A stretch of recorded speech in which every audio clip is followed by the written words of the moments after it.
All right, folks, welcome back to PrepperNow. Today, this video is going to be talking about the coming war in Europe between, inevitably, Russia and the whole of Europe, specifically NATO. So let's get some perspective here. We've all been holding our breath and hoping that there would be some form of a peace agreement, and the conflict that has gone on between Russia and Ukraine since 2022 would eventually and hopefully start to be put aside and stopped, a ceasefire. It hasn't worked, and it's not working. The groups came together. They said, hey, we want this. The other group said, we want this. They're nowhere near each other, and now they are not in a ceasefire. It's all continuing. In fact, it's actually kind of ramping up. So, of course, Europe is really backing and funding a lot of what Ukraine is doing and trying to help them fight the war, okay?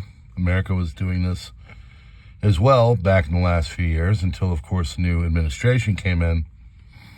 And then, one of the promises on the political campaign was that they would start to wind this down and not be doing all of the warlike propping up and activities that we were doing. Basically, at this point, folks, Europe is a basket case. It is a zombie. It is having major financial problems in the background. Now, of course, no one is talking about this, but they are not doing well. America, for whatever it's worth, has a much more nimble and robust economy, and numbers-wise, it does look okay for Europe, but really when you look and you take back what's going on in the background, there's a lot of problems. There's a lot of problems in Japan right now. There's a lot of problems all over the planet. Europe basically went to a negative interest rate policy, or NIRP, back about 10 years ago. And since then, they have been basically going through a debt jubilee and bonanza, and the economy is starting to suffer because they're running out of the ability to create more debt and to create more financialization out of thin air. Germany, for one example, is 25% of the European continent's GDP. Their financial, backing. They are 1/4 of all the EU, and they are in a severe. How do I put it? Severe, just like deindustrialization would be the proper word. They are suffering all kinds of problems, and now they're starting to come back, and they're starting to get a little bit of intelligence to all this, because they're like, hey, we got to start firing up our regular old plants that used to create our energy, because this green stuff isn't working as much. Other things are going on, as you all remember, the power outages and stuff. A lot of the policies and trajectory of Europe are not good. There's a bunch of dealings between EU and Britain over the last 24 hours. They're basically getting rid of Brexit. So they're bringing Britain back into the fold. And a lot of things that Europe is doing is hurting them. And they're just getting into a way where the only way to get out of this, the only way to stop, or at least try to deal with everything and make it so they can get back to some kind of a financial standing, is to basically go to war with Russia. And that is what we are ramping up. That's why all of these countries are bringing in, conscription. Again, they had it just come out in Germany that if you are 60, you need to be ready to fight as well.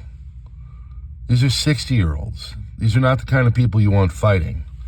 If you know their history, you know that at the end, back in the 1940s, this is the exact group of people that they were saying you need to show up and report before the end started to fall out and everything, went sideways and they just crumbled. of course, ending in what you now have after many years of fighting, and our small mustachioed leader at that time doing his thing in well, you get the point. They need war.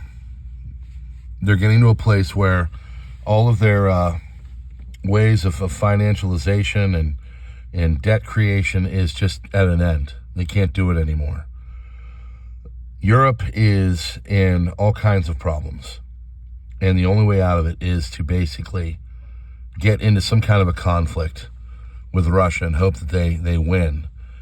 NATO is also not strong enough, which is why they're kind of leaning on America. But the problem is that hopefully the people in the American regime kind of are reading the writing on the wall and are starting to get out and move away from, being tied to the NATO folks in Europe. This is why Europe is, in many countries like Germany, they're trying to say, hey, we need 5% of our GDP to fund everything, because we're just getting to a place where there's going to be a war between Russia and NATO. Question is, will America still be tied to NATO when this all goes down, and what will it look like? Many people think that the administration is going to try to start to remove itself from such things. That's why yesterday it came out, Trump made a statement where he said, we've had these issues with Russia for a long time, but I don't really understand it because it's not really founded in anything. Well, to answer his question, it is founded in the fact that Europe needs war. So, friends, hit the buttons and stuff, and we will see you on the next one. Thanks for visiting PrepperNow. God bless and have a great day.